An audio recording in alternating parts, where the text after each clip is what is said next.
tal? ¿Cómo le va? Bienvenido a su programa Pensamiento Analítico, el programa en el cual analizamos los temas de la vida cotidiana con un punto de vista psicoanalítico, intentando ver un poco más allá, cuáles son las razones inconscientes y la psicodinámica de estas cosas que nos suceden a todos. Muchas gracias por haber participado en la encuesta semanal, no le había agradecido en el video anterior, pero ahora nos quedaron muy parejos dos temas. Nos quedaron el tema del síndrome del impostor, que ya lo cubrimos en el video anterior, y hay otra cosa ahí, los acumuladores compulsivos. Otra de estas manifestaciones patológicas de la psicología que ya hasta se ha ganado que se le hagan reality shows, ¿no? Por ahí seguramente usted lo ha visto en estos canales del cable, en estos programas de algunas televisoras, en donde llega un equipo de cámara a la casa de alguien y descubrimos el horror. El horror de ver una casa inundada de basura, inundada de cosas cerradas o de colillas de cigarro o de mascotas, o vaya usted a saber, ¿no? Es una cuestión que realmente impresiona, ¿no? Es algo que no nos podemos imaginar. Y esto genera un morbo, por supuesto, ¿no? Porque decimos, ¿cómo puede vivir alguien así? ¿No? ¿Cómo es que llega uno a ese punto? ¿Es algo que nos pueda pasar a todos? ¿No? ¿Es algo que tiene que ver con una enfermedad mental que es rara, no es tan rara? ¿Es algo que nos pasa por la edad? ¿No? ¿Qué es lo que está sucediendo? Y bueno, episodios y episodios de personas que tienen su casa llena de trastes, de tupperwares, de computadoras, de cosas electrónicas, de lo que usted guste. En serio, es una cuestión rara, ¿no? Porque no hay como un objeto en específico. Pero luego, también, tal vez nos pueda empezar a hacer algo de cosquillitas en la cabeza. Oiga, ¿y eso qué tan distinto es de coleccionar cosas? ¿No? Porque, por ejemplo, yo tengo un amigo, un familiar que le da por coleccionar cartitas o que le da por coleccionar figuras de algo y tiene un templo dedicado a estas cosas en su casa, ¿no? Ya no saben en dónde poner estas cosas. O hay carritos, ¿no? Carritos en miniatura o de cierto tamaño y son muros completos, estantes, vitrinas, como le digo, un templo de estas cosas. Más limpio, ¿no? Hay una diferencia importante ahí, ¿no? Tal vez acumular vasos de refresco, pues no es así como decir los colecciono, pero pareciera que es un impulso similar, si se da cuenta, ¿no? De guardar, de acumular ciertas cosas, porque, pues bueno, uno podría decir tal vez, a mí me gustan las pinturas, ¿no? Las litografías, y me gusta en ciertos lugares de mi casa poner litografías, pero luego ya se vuelve una cuestión de yo colecciono litografías, en donde tenemos cajas y cajas de litografías que ya no vemos, ¿no? Pero que nos da un placer raro tener guardadas, y luego eso ya se nos puede empezar a incrementar con decir que ya tengo cuartos de tiliches en mi casa en donde están todas mis litografías llenándose de humedad, llenándose de telarañas y de polvo, pero no me puedo desprender de ellas. En este breve recorrido de esa diferencia entre coleccionar y tener un cierto gusto, nos vamos a dar cuenta de que efectivamente tienen una raíz común. Y no es una cosa rara, realmente. No es así como llegó el hada de la compulsión y tocó a esa persona y la enfermó. No.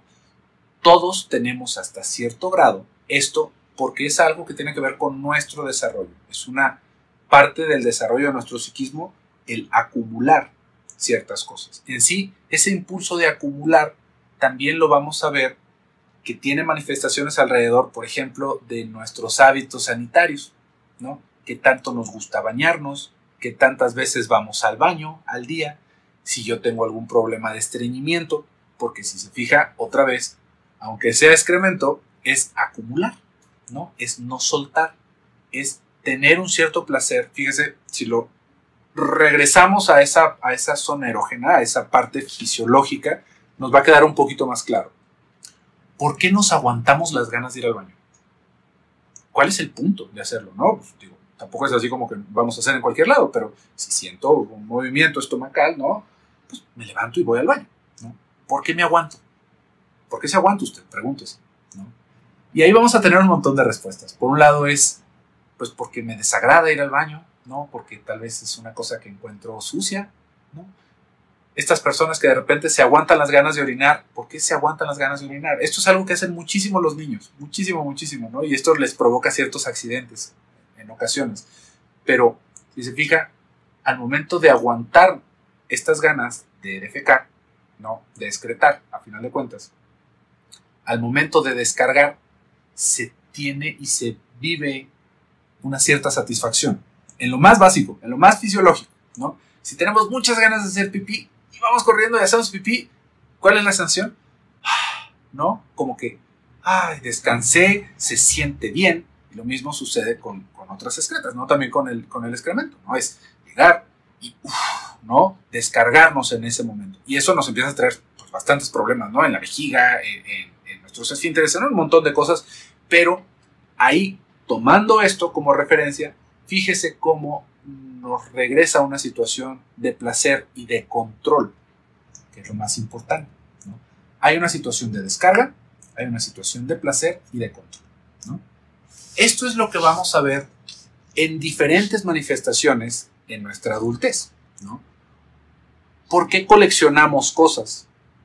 Porque nos remite a eso, porque nos remite a tener, ¿no? A guardar las cosas. Y esto también se alcanza a ver muchas veces en cómo vamos de repente guardando nuestro dinero. Hay personas que lo que ganen, lo guardan, ¿no? Y muchas veces guardarlo no es guardarlo en el banco o hacer una inversión, sino simplemente es tenerlo en una alcancía o en el colchón, ¿no? Porque está esa idea de que ahí está todo guardado, ¿no? Y la mera satisfacción de tenerlo guardado es más importante que gastarlo.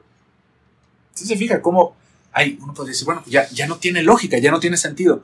Va perdiendo un sentido en lo práctico, obviamente, pero otra vez tendríamos que entender que esto viene de esa misma raíz, ¿no? Que viene de ese mismo impulso de acumular, que el placer, que en un momento es corporal, ¿no? Que cuando somos pequeñitos nos vamos dando cuenta de que nos podemos aguantar y podemos soltar, y eso también nos va trayendo una relación con el exterior, ¿no? Porque si usted ha tenido algún infante cerca de usted y le ha tenido que entrenar para controlar sus esfínteres, ¿no? Para que deje el pañal, para que vaya al baño, se habrá dado cuenta de la lucha de voluntades que se vuelve eso, ¿no?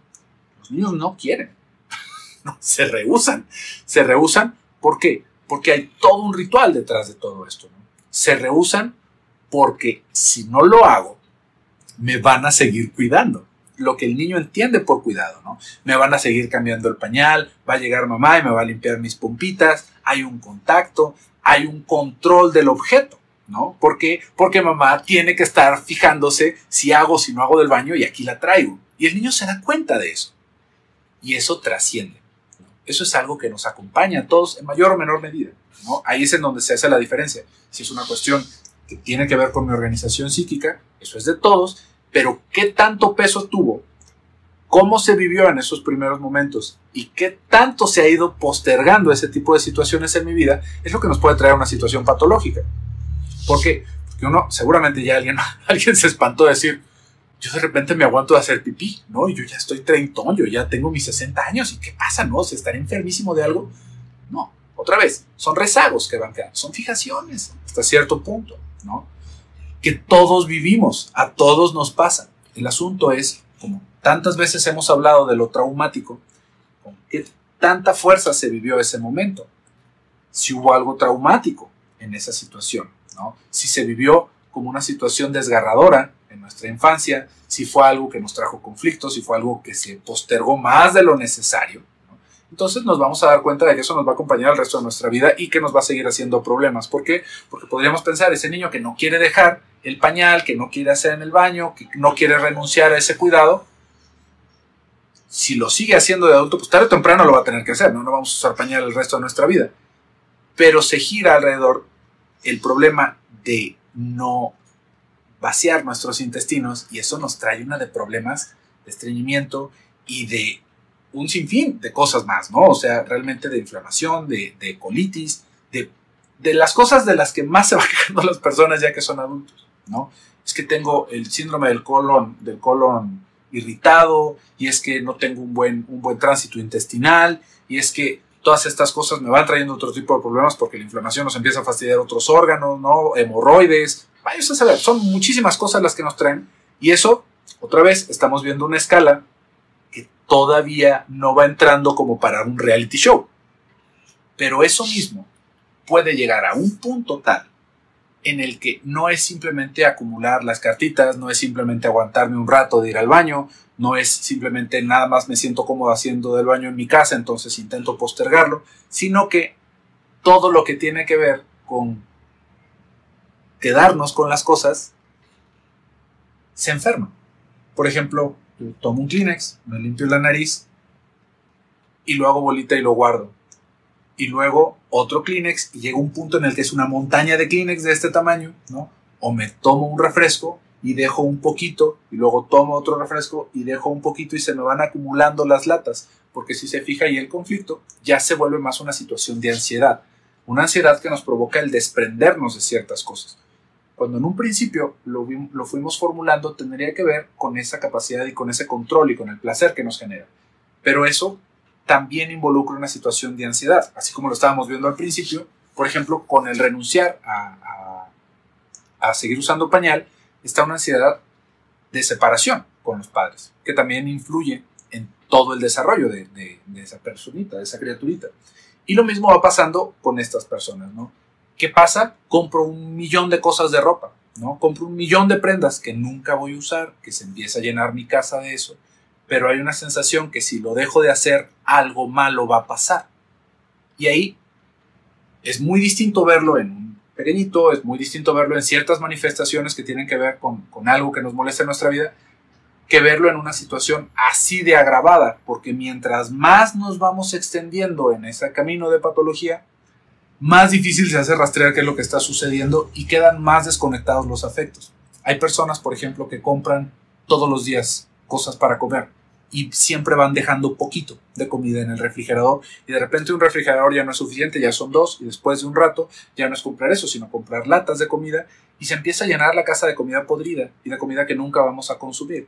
¿Por qué? Porque hay una ansiedad alrededor de no tener alimento cerca de nosotros, ¿no? Y ahí podríamos decir, bueno, ¿qué tanto es acumular y qué tanto es esa ansiedad con la que se está viviendo la persona que al acumular pareciera que se baja su ansiedad? Eso es lo que está sucediendo. Si se fija, el síntoma siempre tiene como función ser una satisfacción sustitutiva de lo que está sucediendo en nuestro inconsciente.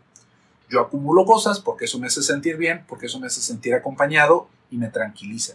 Pero me tranquiliza de algo que no tiene relación con la realidad. Por lo tanto, no es suficiente y siempre empiezan a suceder más y más cosas. Por eso es que si de repente se empiezan a acumular ciertas prendas, de repente ya son trastes, de repente ya es basura, de repente ya no me quiero bañar, y esto lo vamos a ver también en otro tipo de personas que al principio lo estábamos planteando como una cuestión más bien sobre lo neurótico obsesivo, pero esto también puede ser algo que esté apuntalado en una cuestión psicótica, en ciertas ansiedades, por ejemplo, de desintegración, en el pensar que los cuartos deben de estar llenos de cosas, que el ver espacios vacíos sea una cuestión de ansiedad para la persona, ¿no? Entonces ya no es tanto por el coleccionar borradores, sino que algo tiene que haber aquí, ¿no? Si se fija, hay hasta como ciertas excusas sociales de tener todas las mesas llenas de adornos, ¿no? Y que es un problemón limpiarlos, pero que la gente, si no ve las cosas llenas, si no ve los estantes con libros, ¿no? Si no ve la sala con 1,000,000 de adornos también, como que algo nos da, ¿no? Como que aquí hace falta algo. Y si se fija, eso tiene que ver con otro tipo de ansiedad.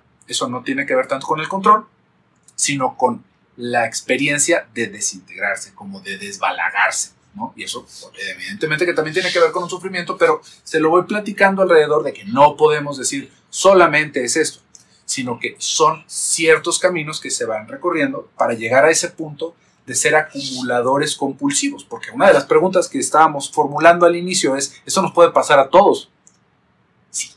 Sí puede pasarnos, a casi todos, ¿no? A la mayoría de las personas nos puede llegar a suceder esto. Y si no me cree, véalo con las personas ya ancianas, ¿no? ¿Qué es lo que va pasando? Que se guarda todo, ¿no? Vemos una mesa con recibos de la luz y cartas de hace 1,000,000 de años que no se tiran. ¿Por qué? Porque si es algo importante, ¿no? ¿Qué va a pasar? ¿No? O sea, si tiro algo importante, igual y me meto en un problema. Y uno dice, pero aquí hay cartas del 1986. No, o sea, ¿qué tan importante? O sea, si era importante, ya aparte nunca lo vas a encontrar si están así. Pero si se fija, lo que está motivando ese tipo de acumulación es la ansiedad de que algo malo va a pasar si yo suelto, ¿no? algo malo va a pasar si yo me deshago de ciertas cosas. Por ejemplo, con los adultos mayores también empieza a suceder, es que aquí tengo el trajecito de la primera comunión y el que se llevó a la boda y el que se llevó a tal otro lugar, todos mis hijos, ¿no? Y hay un closet de trajes de niños. Y uno dice, ¿por qué siguen estando ahí? ¿No? Pues uno podría decir, bueno, pues también es un detalle bonito, un recuerdo, pero se empieza a volver un problema. Eso es a lo que me refiero de que nos puede pasar a todos. Si se fija, mientras vamos creciendo, mientras vamos acumulando cosas de una manera natural, esto se puede volver una razón de ansiedad para nosotros en nuestra vejez, por ejemplo. Lo que vamos viendo en estas manifestaciones como más folclóricas de los acumuladores compulsivos tiene que ver más bien con una situación de ansiedad aguda que con algo que va sucediendo al tiempo. Pero también nos podemos dar cuenta de que a nosotros nos da por acumular cosas. Seguramente usted se ha descubierto en algún momento así, ¿no? Que de repente abrimos el closet de las cobijas y nos damos cuenta que tenemos 50 cobijas. Uno dice, ¿por qué tengo 50 cobijas si somos 4 personas en la casa? ¿No? ¿Cuál fue el punto de tener todas estas cobijas? Y nos descubrimos, bueno, voy a sacar esta cobija porque... No, esta cobija me la regaló fulanito. Bueno, entonces no, esta fue la cobija que nos llevamos al viaje. Y si se fija, allá nos empezó el gusanito de la ansiedad. Por eso es que está lleno ese closet de cobijas. ¿Por qué? Porque no nos queremos desprender, porque de alguna manera eso está conteniendo nuestra ansiedad. Porque, ¿qué más da si tiramos la fregada cobija? ¿No? O sea, si lo pensáramos en una cuestión práctica, la necesidad de las cobijas es que no pasemos fríos, ¿no? Si tenemos 4 personas y tenemos 4 cobijas, imagínese que tengamos 8 cobijas, pues cada uno tiene 2 cobijas y ya no vamos a pasar frío. Pero las cobijas están ahí por la fantasía y por el miedo de que yo voy a tirar algo que me regaló alguien que yo quiero y que tirar eso es una ofensa para esta persona y que entonces yo estoy lastimando a esa otra persona y entonces voy a perder el cariño de esa persona porque ¿y qué tal si un día me pregunta dónde está la cobija que te regalé? Y yo ya le digo que la tiré, ¿no? Entonces, si se fija, se vuelve una cuestión obsesiva, ¿no? Es una cuestión que se está intentando controlar esa ansiedad que no tiene nada que ver con pasar fríos, sino con el miedo a perder el afecto de las personas. O con esta idea de que haya espacios vacíos. Hay personas que si lo rascamos un poquito más, le estaba diciendo lo de los adornos. Pero ¿qué pasa, por ejemplo, en las casas de los padres cuando se empiezan a ir los hijos de una manera bastante natural? Porque empiezan a hacer casa, porque se van a vivir a otro lado, porque tienen pareja, ¿no? Que los cuartos quedan igual. Que seguimos viendo que están las camas de los adolescentes y de repente pósters guardados. Uno dice, ¿por qué? ¿No? Una vez más, tendría que ver con, es que ¿qué voy a hacer? ¿Lo voy a tirar? ¿No? ¿Y qué voy a poner ahí? Deshacerme de eso es como si yo estuviera rechazando a mis hijos, ¿no? Y si se queda el espacio vacío, ¿yo con qué lo voy a llenar? Si se fija, ahí es una ansiedad que se está proyectando hacia los bienes que tenemos, pero que tiene que ver más con esa presencia de esas personas. Con el decir, es que si en algún momento algo sale mal, pues no sé, en su matrimonio, pues ahí está su cama, ¿no? Ahí está su cuarto, y yo lo sigo esperando. Y esto con el tiempo se va agravando. ¿Por qué? Porque cada vez acumulamos más y más y más y más cosas. Entonces, hay que entender esto, ¿no? Eso es algo que nos puede suceder a todos. Es algo muy normal, pero que no tiene que ver principalmente con el guardar las cosas, sino con las sensaciones que nos va provocando esto. Ya sea de control, ¿no? De querer seguir teniendo ciertas personas cerca, de no querernos deshacer de cosas, por ejemplo, de personas ya difuntas, ¿no? Que decimos, bueno, es que esto es lo único que me queda y pensamos que si lo tiramos estamos tirando una pieza de su historia, ¿no? Todas estas razones las tendríamos que analizar en nuestro propio caso para entender qué tan necesario es que empecemos a agendarnos una cita con nuestro psicoterapeuta dentro de poco. Pero bueno, espero que haya sido de su agrado este video. Por hoy acá vamos a dejar. Les recuerdo, si aún no se suscribe, suscríbase por favor, nos ayuda mucho, nos motiva mucho para seguir haciendo este tipo de videos para usted, que es contenido que a final de cuentas construimos entre todos los que somos la comunidad de pensamiento analítico. Yo me despido por el día de hoy, soy José Luis Amarripa, hasta pronto.